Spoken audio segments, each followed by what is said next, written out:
I was never one to question my wife. We had built a life together, the kind of life that most people only dream about. Our suburban home was a symbol of our success, a testament to the hard work we had both put in over the years. Emily was the kind of woman who lit up any room she walked into, her smile warm and inviting, her laugh infectious. I was proud to call her my wife, to have her by my side at every company event, every family gathering. We had met in college, both of us young and ambitious, eager to carve out a place in the world. She was studying to become a lawyer, while I was neck-deep in my finance degree. We clicked almost immediately, drawn together by a mutual drive and a shared vision of the future. It wasn't long before we were inseparable, and by the time we graduated, we were already making plans to spend the rest of our lives together. Emily had climbed the ranks at her law firm with a determination that both impressed and intimidated me. She was relentless, pouring her energy into every case, every client, until she had made partner at just 32. Meanwhile, I had worked my way up in a major investment firm, eventually landing a role as a senior financial advisor. We were the quintessential power couple, our careers and our love life intertwined in a seamless, if sometimes exhausting, dance. Our relationship had its ups and downs, of course. Any marriage does. But for the most part, we were happy. Or at least, I thought we were. Looking back now, I can see the cracks that had begun to form in the foundation of our marriage. Small things at first, things that I brushed off as the inevitable stresses of our demanding careers. Emily would come home late more often, her excuses vague and unsatisfactory. A tough case, she would say, or client meetings ran long. I didn't think much of it, trusting her completely, but there was always a nagging doubt at the back of my mind. Our sex life, once passionate and adventurous, had dwindled to something that felt more like an obligation than a desire. Emily was always tired, always too busy, and I was too wrapped up in my own work to push the issue. We had both become complacent, I suppose, comfortable in the routine we had settled into. The intimacy that had once been the cornerstone of our relationship was slowly fading away, replaced by a growing distance that neither of us seemed willing to acknowledge. But I loved her. Despite the late nights, the excuses, the lack of physical connection, I never stopped loving her. I held on to the belief that we were just going through a rough patch, that things would eventually get back to the way they were. After all, we had weathered worse storms before. What I didn't realize was that this storm would be different. This time, the storm wouldn't just pass us by. It would tear through our lives with a force that would leave nothing but devastation in its wake. It started with the little things. Emily's phone, once a shared part of our lives, became a private sanctuary she guarded fiercely. She would take it with her everywhere, even to the bathroom, something she had never done before. Whenever I glanced at it, she would quickly angle the screen away or lock it. It struck me as odd, but I pushed the thought aside, attributing it to the pressures of her job. Lawyers dealt with confidential information all the time, right? Maybe she was just being cautious. But the nagging feeling in my gut wouldn't go away. I tried to ignore it, telling myself that I was being paranoid. After all, Emily and I had built a life together based on trust and mutual respect. There was no reason to doubt her. Yet, the small inconsistencies began to pile up, forming a pattern that I could no longer ignore. She started working out more, something she had never shown much interest in before. She would wake up early, long before I did, and spend hours at the gym. Her body began to change, becoming leaner, more toned, and she took a renewed interest in her appearance. New clothes, new lingerie, things she hadn't bothered with in years. When I complimented her, she would smile, but there was something distant in her eyes, something I couldn't quite place. Our conversations became stilted, as if we were walking on eggshells around each other. She was distracted, her mind always somewhere else. Whenever I tried to engage her, to draw her back into the warmth of our marriage, she would pull away, making some excuse about work or being tired. The woman I had once been so close to felt like a stranger. and I was desperate to bridge the gap that had opened between us. One night, after yet another late return home, I confronted her. I asked her outright if something was wrong, if she was unhappy, if there was someone else. She looked at me with those big, beautiful eyes of hers and laughed it off, calling me ridiculous. "You're overthinking things," she said, planting a quick kiss on my cheek before heading upstairs to bed. "I love you. You know that, right?" I wanted to believe her. God, I wanted to believe her more than anything. But the seeds of doubt had been planted, and they were growing fast, feeding on every little inconsistency, every unexplained absence, every hollow smile. In my heart, I knew something was wrong. I just didn't know how wrong it really was. The answers were coming, but they would bring with them a darkness that would consume everything I thought I knew. It was a Tuesday evening when everything fell apart. I remember it clearly because it was one of those rare nights when I got home early, hoping to surprise Emily with a nice dinner. I had picked up her favorite wine, a bottle we had shared on our first anniversary, thinking it might help rekindle some of the passion that had faded between us. The house was quiet when I walked in, eerily so. Emily's car was in the driveway, but she was nowhere to be found. I called out her name, expecting to hear her voice float down from upstairs or the sound of her heels clicking across the hardwood floor. But there was nothing. I walked through the house, my footsteps echoing in the silence. The living room was empty, the kitchen spotless, no sign of her anywhere. A chill ran down my spine as I headed upstairs, the doubt that had been gnawing at me for months, suddenly morphing into a sickening dread. When I reached our bedroom, I found the door slightly ajar. Pushing it open, I was hit with the unmistakable scent of sweat and sex. The bed was unmade, the sheets tangled in a way that spoke of a passion that hadn't been between us for a long time. My heart pounded in my chest as I took a step inside, the wine bottle slipping from my hand and shattering on the floor. There, on the nightstand, was her phone. It buzzed with a new message, the screen lighting up with the name of a contact I didn't recognize. Michael.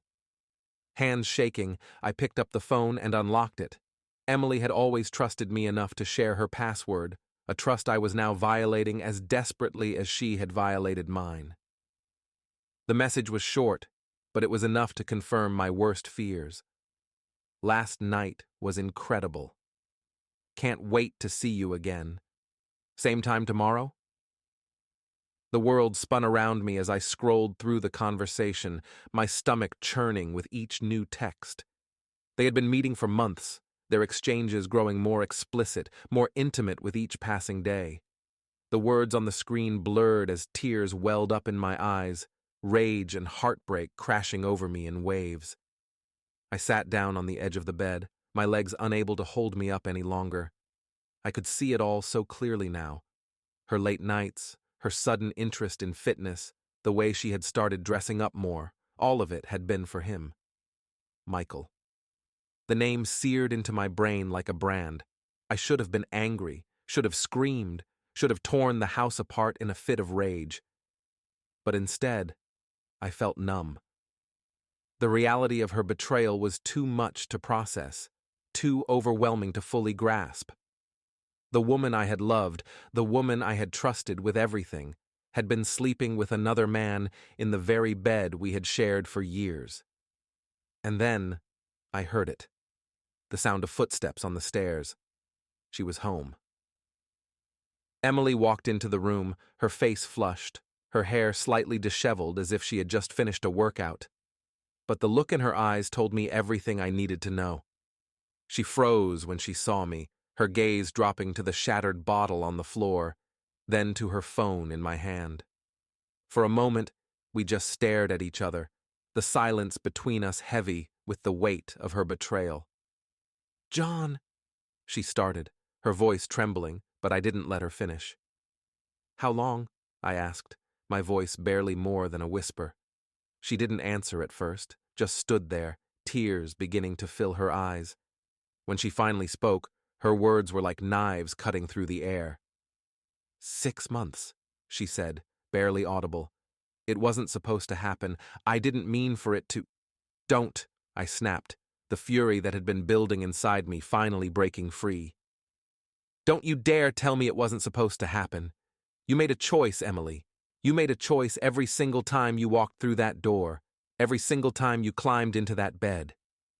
She collapsed onto the bed, burying her face in her hands as sobs racked her body. But I couldn't find it in myself to comfort her, to even touch her. All I could think about was how she had taken everything we had built, everything we had promised each other, and thrown it away for him. I'm sorry, she cried, her voice muffled. I'm so sorry, John. I never wanted to hurt you. But her words felt hollow, meaningless. Sorry wasn't going to fix what she had broken. Sorry wasn't going to erase the images now burned into my mind, the knowledge that she had given herself to someone else, that she had let another man into the space that was supposed to be ours alone. I stood there, for what felt like an eternity, watching her cry, feeling my heart harden with each passing second. The love I had once felt for her, the trust, the respect, it was all gone, shattered like the glass at my feet. And as I turned to leave the room, I knew that nothing would ever be the same again. The storm had hit, and there was no coming back from this. The days that followed were a blur of anger, confusion, and a deep, soul-crushing sadness. I could barely function, going through the motions of my daily life like a ghost, haunted by the images of Emily and that man, Michael, together. It was as if everything around me had lost its color, its meaning. The life we had built, the memories we had shared, all felt tainted by her betrayal. Emily tried to talk to me, tried to explain herself, but I couldn't bear to hear it. Every word out of her mouth felt like another betrayal, another reminder of how she had shattered my trust. I started sleeping in the guest room, unable to even look at her without feeling a wave of disgust and heartbreak wash over me. The bed we had once shared now felt like a crime scene, and the thought of lying next to her, of pretending like everything was okay, was impossible. She would come home from work and find me in the kitchen or the living room, always with a glass of something strong in my hand. The silence between us grew thicker with each passing day, a heavy, suffocating presence that filled every corner of our once happy home. I could see the guilt eating away at her, the way she would flinch whenever I looked at her, as if my gaze alone could burn her alive. But I didn't care. I couldn't care. I was too consumed by my own pain, my own rage, to care about anything else. One night, a week after I had found out, Emily came into the guest room where I was sleeping. I had been staring at the ceiling for hours, the darkness pressing in on me, when I heard the door creak open. I didn't turn to look at her, but I could feel her presence, could hear the soft, hesitant sound of her breathing.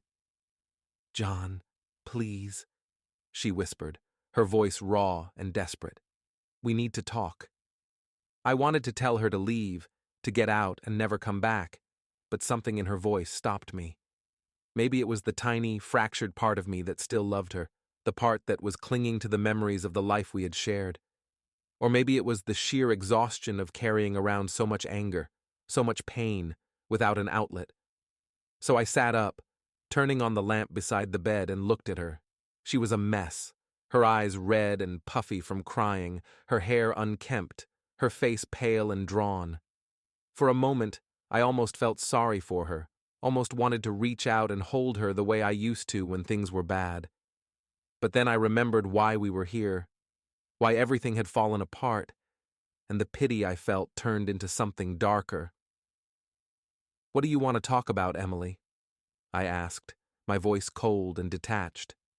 She sat down on the edge of the bed, her hands twisting in her lap, her eyes fixed on the floor. "I know I hurt you," she began, her voice trembling. "I know I betrayed you, and I will never be able to make up for that. But I need you to understand that it wasn't about you. It was never about you." I scoffed, shaking my head in disbelief. "It wasn't about me? Then what the hell was it about, Emily? Because from where I'm standing, It looks a hell of a lot like you chose him over me." She flinched at my words, but she didn't back down. "It wasn't a choice, John. It just happened. I didn't mean for it to go as far as it did, but I was lonely, and he was there, and I don't know. I just wanted to feel something again. Something other than the emptiness that's been growing between us." Her words hit me like a punch to the gut. I wanted to yell at her, to tell her how selfish she was, how she had destroyed everything we had because she was too weak to deal with her own feelings. But instead, all I could do was sit there, stunned into silence. "You should have come to me," I finally managed to say, my voice hoarse. "You should have told me how you were feeling. We could have worked through it together. That's what marriage is supposed to be about, Emily. Working through the hard times, not running to someone else the moment things get tough." Tears streamed down her face as she nodded, her shoulders shaking with silent sobs. "I know," she whispered. "I know I should have. But I was scared, John. I was scared that if I told you it would mean that our marriage was really over, that there was nothing left to save." "Isn't that exactly what you've done?" I asked bitterly. "You ended it the moment you started sleeping with him. You took everything we had and threw it away because you were too afraid to face the truth." We sat there in silence, the weight of her betrayal pressing down on us, suffocating us both. For the first time, I saw her not as the woman I had married, but as a stranger, someone I didn't recognize, someone who had made choices that I couldn't understand, couldn't forgive. After what felt like an eternity, Emily stood up, wiping her tears with the back of her hand. "I'm going to stay with my sister for a while," she said quietly. "I think we both need some space, some time to figure out what we want."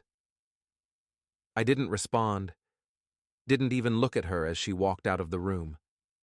I just sat there, staring at the spot where she had been sitting, feeling the numbness spread through my body, swallowing up everything in its path. She was gone by the morning, leaving behind only a note on the kitchen table that said she was sorry, that she loved me, and that she hoped we could find a way to move forward.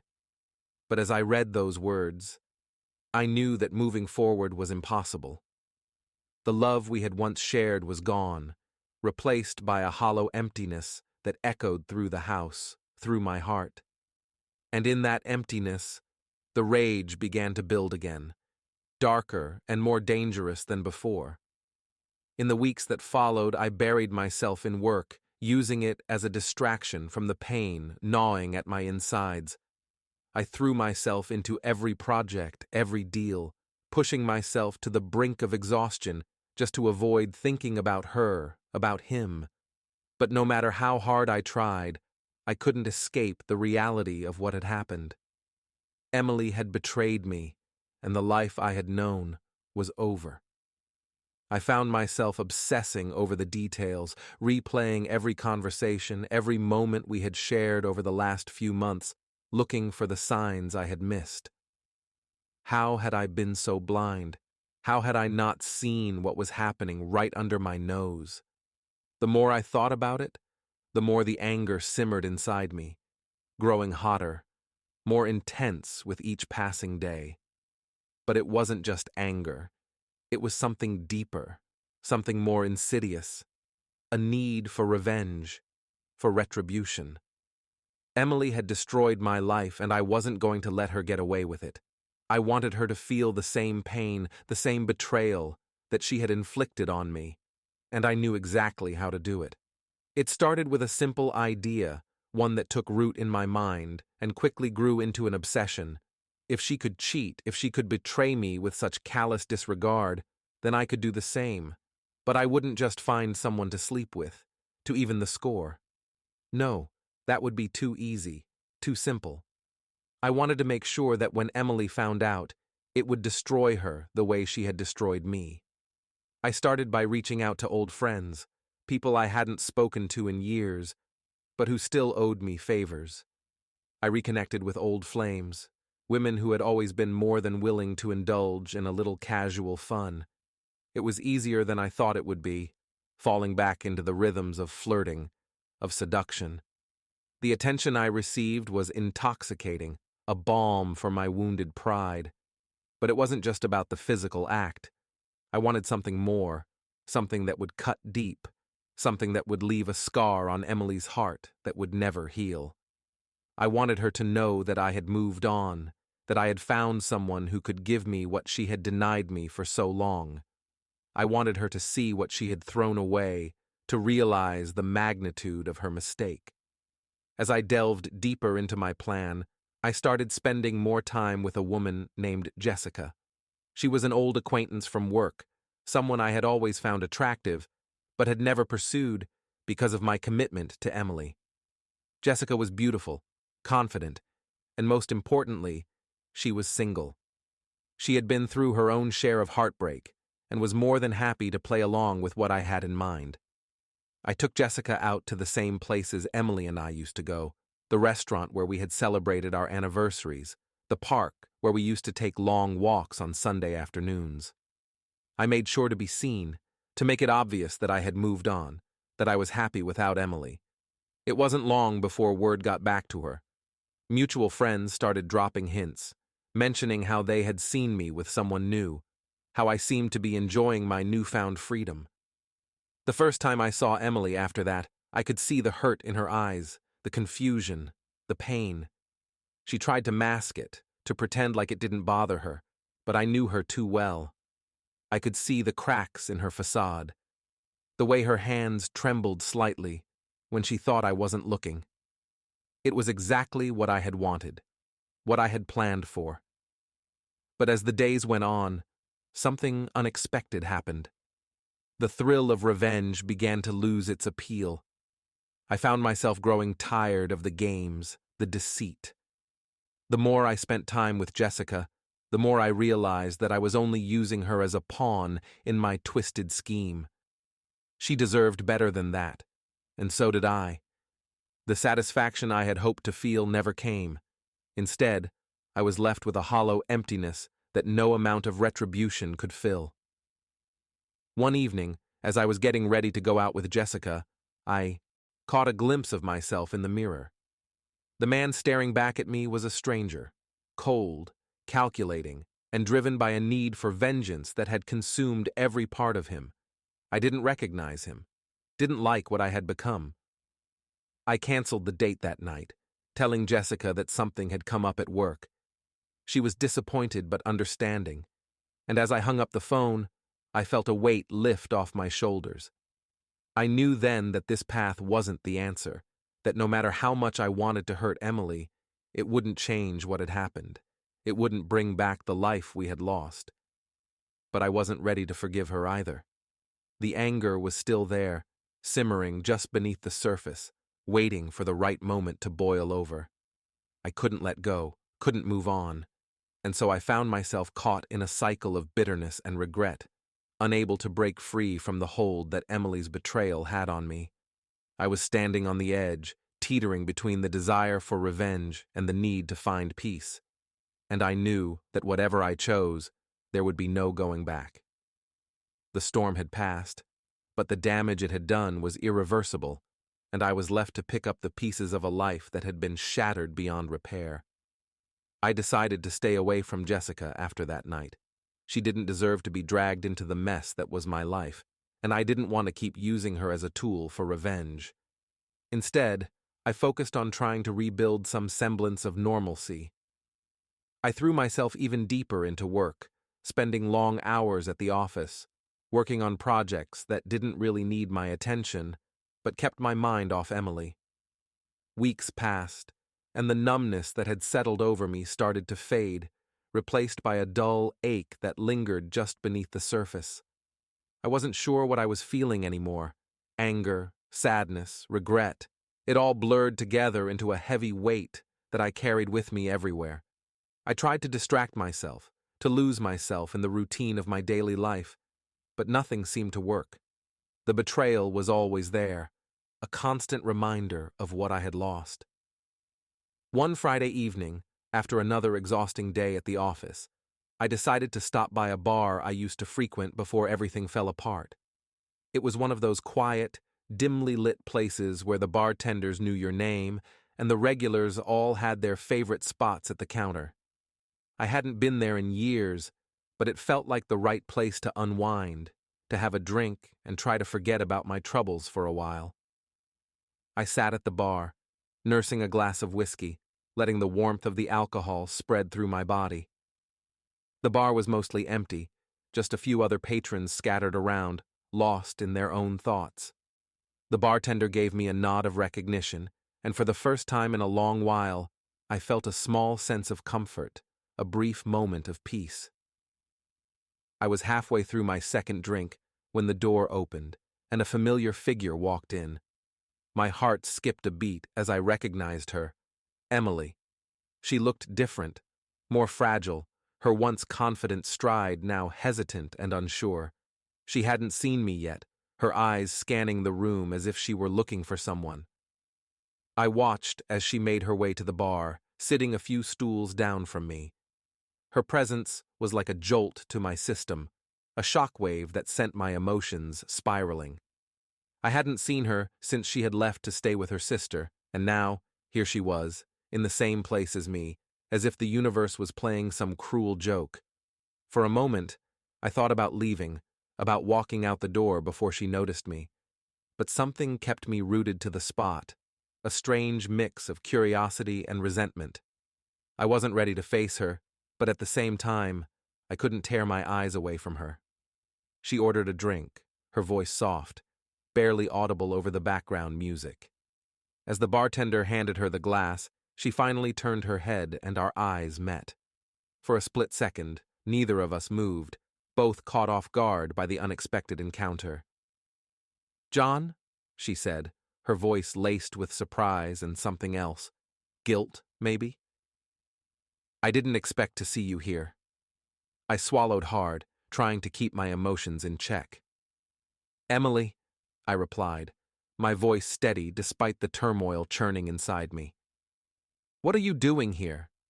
She hesitated, looking down at her drink, her fingers tracing the rim of the glass. "I've been staying with my sister, but I needed some time alone. I didn't expect to run into you." There was an awkward silence between us, the weight of everything unsaid hanging in the air. I didn't know what to say to her, didn't know how to navigate the minefield of emotions that had exploded between us. Part of me wanted to lash out, to hurt her the way she had hurt me. But another part of me, the part that still remembered the good times, the love we had shared, held me back. "Can I sit with you?" she asked, her voice barely above a whisper. I hesitated, the logical part of my mind screaming at me, to say no, to keep my distance. But my heart had other ideas.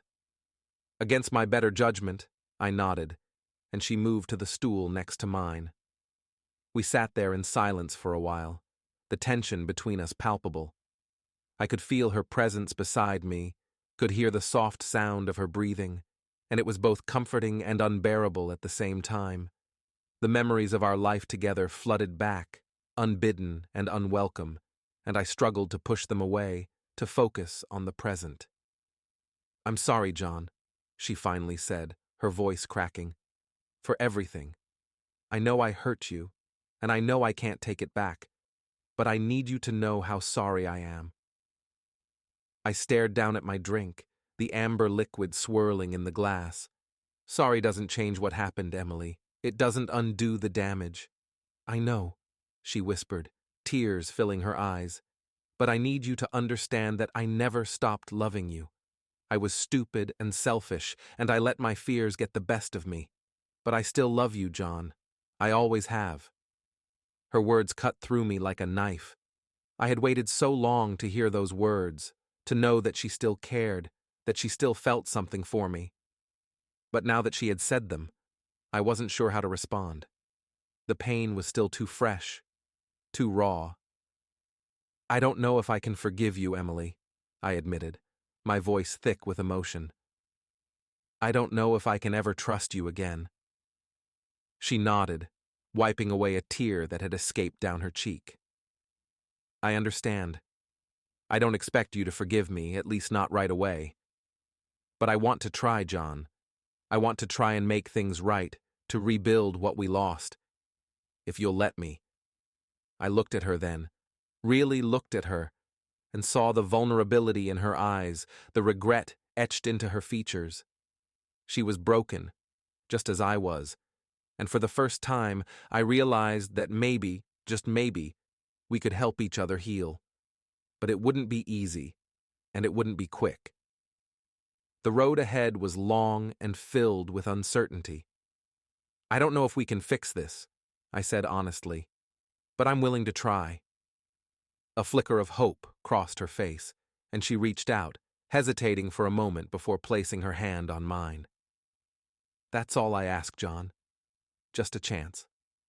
We sat there for what felt like hours, our hands joined on the bar, the world around us fading into the background. The wounds were still fresh, the pain still sharp, but for the first time since everything had fallen apart, I felt a glimmer of something I hadn't felt in a long time. Hope. And as we left the bar together, stepping out into the cool night air, I knew that whatever happened next, it would be the beginning of something new. Something fragile, something uncertain, but something worth fighting for.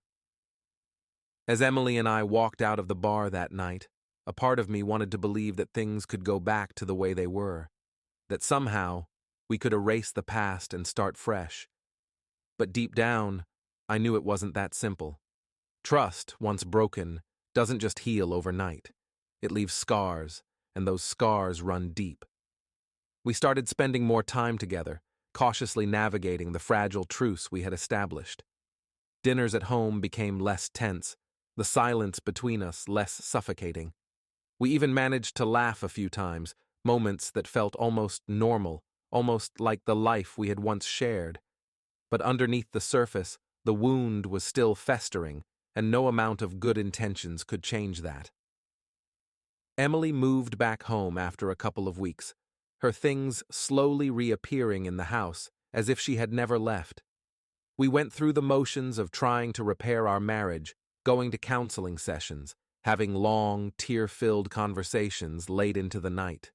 She apologized again and again, each time more desperate than the last, and I tried my best to forgive her, to let go of the anger and betrayal that had consumed me. But every time I looked at her, every time I touched her, I was reminded of what she had done. The image of her with him, Michael, was burned into my mind, a constant reminder of the trust she had shattered. No matter how hard I tried, I couldn't escape it. It was like a shadow that followed me everywhere, a ghost that haunted every moment we spent together. Our sex life, once passionate and fulfilling, was now a minefield of awkwardness and hesitation.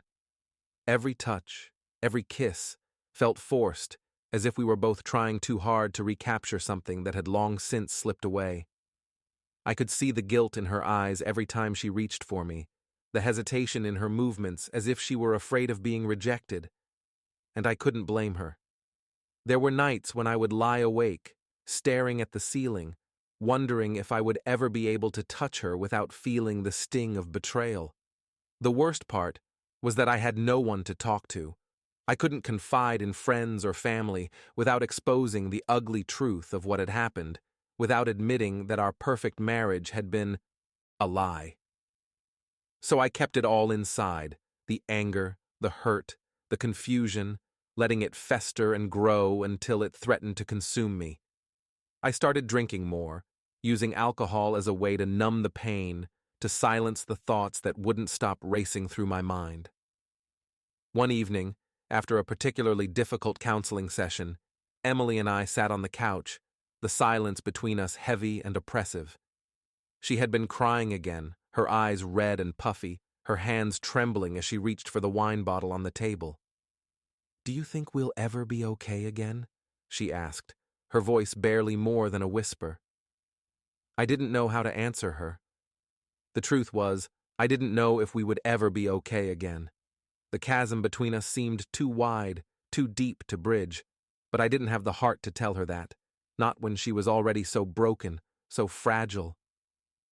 "I don't know," Emily," I said quietly, my voice tinged with the exhaustion of a man who had run out of hope. "I want to believe we can be, but it's going to take time."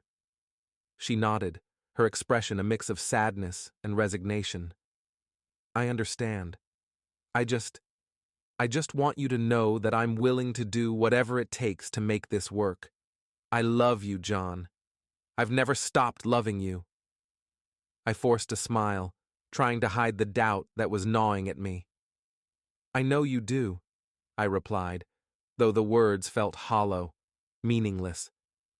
That night, after Emily had gone to bed, I stayed up late, staring at the remnants of the wine bottle we had shared. I couldn't shake the feeling that no matter how hard we tried, we were just going through the motions, clinging to a past that no longer existed. The foundation of our marriage had been cracked, and no amount of patching could make it whole again. The next day, I went back to work, throwing myself into my job with a renewed intensity.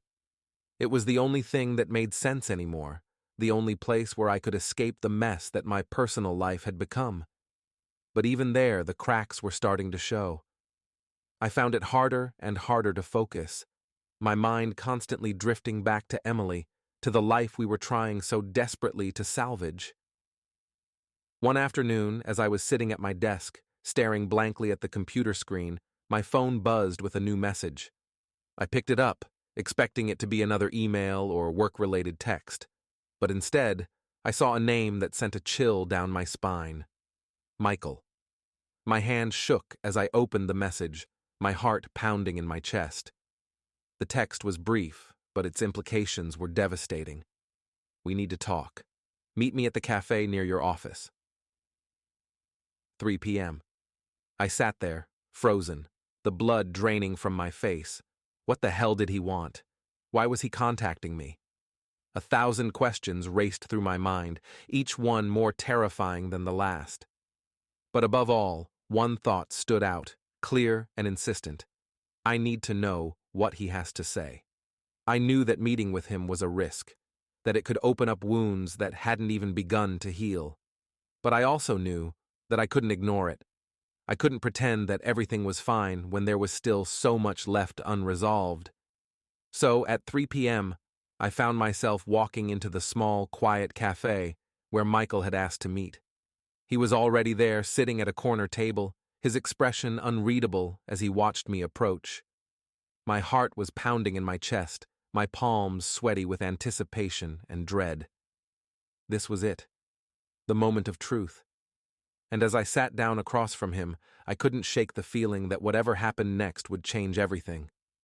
Sitting across from Michael was surreal, like staring into the eyes of a man I had imagined 1,000 different ways but never expected to face. He was surprisingly ordinary, average build, nondescript brown hair, and a face that could blend into any crowd. This was the man who had upended my life, who had slipped into the cracks of my marriage and torn it apart from the inside. He looked at me with a calmness that only fueled my anger. How could he sit there so composed after everything he'd done? I wanted to reach across the table and wipe that expression off his face, but I clenched my fists under the table instead, forcing myself to stay in control. "John," he began, his voice steady but cautious. "Thank you for coming. I know this isn't easy for either of us." "No, it's not," I replied, my tone flat, betraying nothing of the storm raging inside me. "Why am I here, Michael? What could you possibly have to say that I would want to hear?" He leaned back in his chair, exhaling slowly as if gathering his thoughts. "I know you hate me. I can't blame you for that. But I need to clear the air between us to explain why things happened the way they did." I glared at him, my patience wearing thin. "Explain? You think you can explain away the fact that you slept with my wife? That you destroyed my marriage?" His eyes flickered with something, regret perhaps, but I wasn't sure I could trust it. "I'm not here to make excuses, John. What I did was wrong, and I accept full responsibility for my actions. But you deserve to know the truth, and I think you need to hear it from me." I folded my arms, leaning back in my chair as I prepared for whatever twisted version of the truth he was about to spin. Go on then, I'm listening.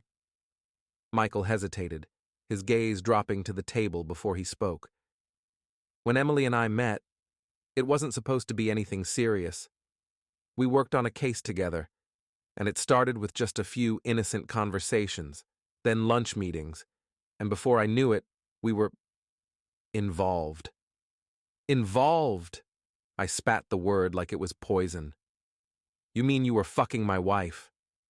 He winced at the harshness of my words, but didn't deny it. Yes. But it wasn't just about the physical aspect, John. It was more than that. We connected on a level that neither of us had with anyone else in a long time. We were both going through rough patches in our lives, and we found comfort in each other. I shook my head in disbelief. Comfort? You call it comfort when you sneak around behind my back, betraying the person you're supposed to love? That's not comfort, Michael. That's cowardice. He didn't argue, just nodded, accepting the condemnation. You're right. I was a coward. We both were. But there's something you don't know. Something that might change how you see all of this. I narrowed my eyes, my anger tempered by a flicker of curiosity. And what could possibly change how I see this? He took a deep breath, steeling himself before he continued. Emily was planning to leave you, John. She told me she couldn't keep living a lie, that the marriage had been over for a long time, but neither of you wanted to admit it. She was going to tell you after the holidays. She said you deserved to know the truth, but she needed time to figure out how to do it without destroying you.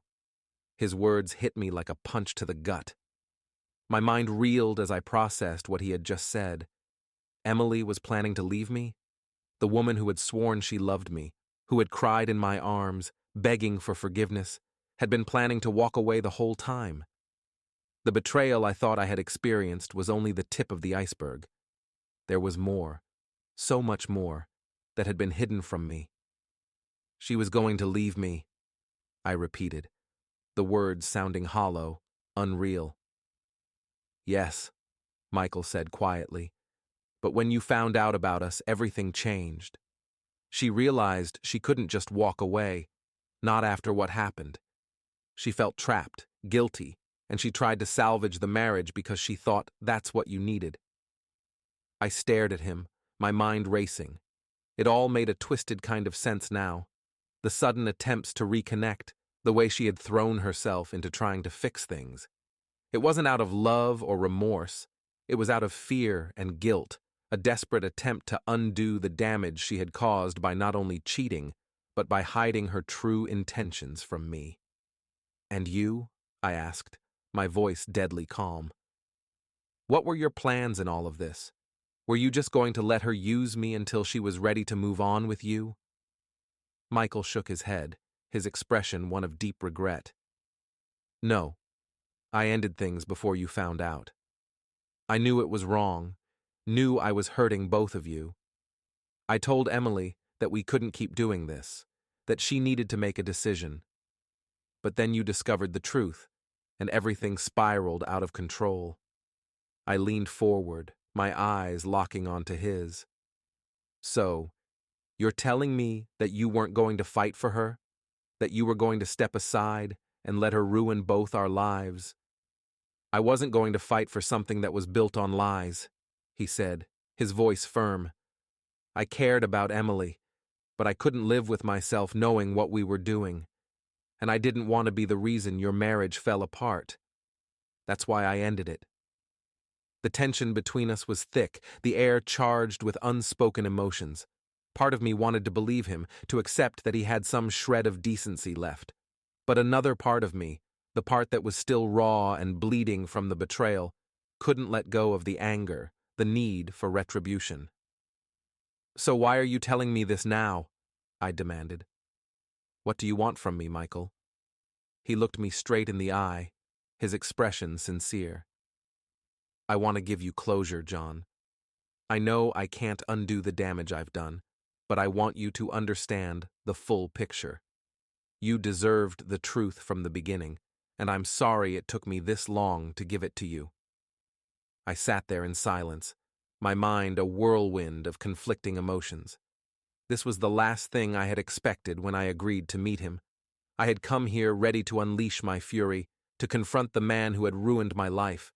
But instead, I was left with a truth that was even more painful than I had imagined. Michael stood up, reaching into his pocket to leave some money for the coffee he hadn't touched. "I'll leave you to think about it," he said, quietly. "I don't expect you to forgive me, but I hope you can find some peace in knowing the truth." As he turned to leave, I found myself calling out to him, my voice strained.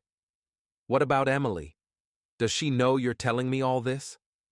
He paused, his back to me, before turning slightly to respond. "No, she doesn't. I wanted you to hear it from me first. What you do with this information is up to you." And with that, he walked out of the cafe, leaving me alone with the shards of my broken reality. I sat there for a long time after he left, staring at the empty chair across from me. My mind replayed every word he had said, dissecting it, analyzing it, trying to make sense of the mess that had become my life. The anger, the hurt, the betrayal, they were all still there, burning just as fiercely as before. But now there was something else, something that gnawed at me from the inside. Doubt. Had I been clinging to a marriage that was already dead? Had Emily's betrayal been just the final nail in the coffin of a relationship that had long since lost its foundation? I didn't know. And as I left the cafe, the weight of that uncertainty bore down on me, suffocating in its intensity. For the first time since everything had fallen apart, I wasn't sure where to go from here. I drove home from the cafe in a daze, Michael's words echoing in my mind like a relentless drumbeat. Emily was planning to leave you. The truth was a double-edged sword, cutting deeper with every replay. I had spent so much time mourning the loss of the life we had built, so much energy on anger and betrayal, that I hadn't stopped to consider whether what we were fighting for was even worth saving. By the time I pulled into the driveway, the sun had set, casting long shadows over the house that had once felt like a sanctuary. Now, it was just a shell, an empty reminder of everything that had gone wrong. I sat in the car for a long moment, staring at the front door, knowing that behind it lay the woman who had turned my world upside down. Emily was in the kitchen when I walked in, the soft glow of the overhead light illuminating her as she prepared dinner. She looked up when she heard me, her face a mixture of hope and trepidation. "Hey," she said softly, setting down the knife she'd been using to chop vegetables. "How was your day?" I couldn't bring myself to answer. The weight of everything I had learned sat heavy on my chest, suffocating me. I walked past her without a word, heading straight for the living room. I needed space, needed to think, to figure out what to do with the bombshell that had just been dropped on me. "John?" she called after me, her voice tinged with concern. "What's wrong?" I stopped in the doorway, my back to her, my hands clenched into fists at my sides. "I ran into Michael today," I said, the words coming out like a confession. The silence that followed was deafening. I could feel her tension, the way her breath hitched, the way the air in the room seemed to grow thicker, heavier. "What did he say?" she finally asked, her voice barely audible. I turned to face her, and the look on her face, fear, guilt, and something that might have been shame, was all the confirmation I needed. "He told me you were planning to leave me," I said, my voice steady despite the turmoil inside me. "Before I found out about the affair, you were going to walk away and start over with him." Her eyes filled with tears, and she shook her head slowly, as if trying to deny it. But the truth was already out. "John, I never meant for it to go this far. I was confused. I didn't know what I wanted, and when you found out, everything changed. I thought maybe we could fix things, that we could still have a future together." "Were you ever going to tell me?" I asked, my voice cold, detached. She took a step toward me, her hand reaching out as if to touch me, to bridge the gap that had grown between us. "I was going to tell you after the holidays," she admitted, her voice trembling. "I was afraid of hurting you, of what it would do to you. But then you found out, and I couldn't bear to see you in so much pain. I thought that maybe if I stayed, if I tried to make things right, we could find our way back to each other." I stared at her, feeling a hollow emptiness where my anger used to be. "Did you ever stop to think about what I needed? About what I deserved? You were planning to leave me, Emily. And when that plan fell apart, you decided to stay out of guilt, not love." Her tears flowed freely now, her shoulders shaking with sobs. "I was scared, John. I didn't know what to do. I know I've hurt you, and I can't take that back. But I never stopped loving you, not for a second." "Love?" I said, the word tasting bitter on my tongue. "Is that what this is? Love? Because it feels a lot more like pity." She crumpled to the floor, her hands covering her face as she wept. "I don't know what else to say. I don't know how to make this right." I watched her for a moment, the woman I had once adored, now a broken mess on the floor of our living room. Part of me wanted to reach out, to comfort her, to tell her that we could find a way through this. But another part of me, the part that had been betrayed, lied to, manipulated, knew that there was nothing left to save. "We can't keep doing this, Emily," I said quietly, the finality of my words hanging in the air. "We're only hurting each other more by trying to hold on to something that's already gone." She looked up at me, her eyes wide with panic. "Please, John, don't say that. We can still make this work. We just need more time." I shook my head slowly. "No, we don't. We've had all the time in the world, and look where it's gotten us. I think it's time to let go." Her sobs grew louder, more desperate, but I knew that my decision was made. There was no going back, no undoing the damage that had been done. We had reached the end of the line, and now all that was left was to walk away from the wreckage. "I'll stay with a friend tonight," I said, turning to leave. "We can talk about the details later, but I think it's best if we take some time apart." I didn't wait for her response. I couldn't. I walked out the door, the sound of her crying echoing in my ears as I stepped into the cool night air.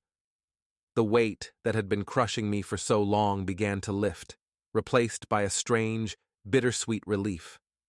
The future was uncertain, and the road ahead would be difficult, but for the first time in a long time, I felt like I was making a choice for myself.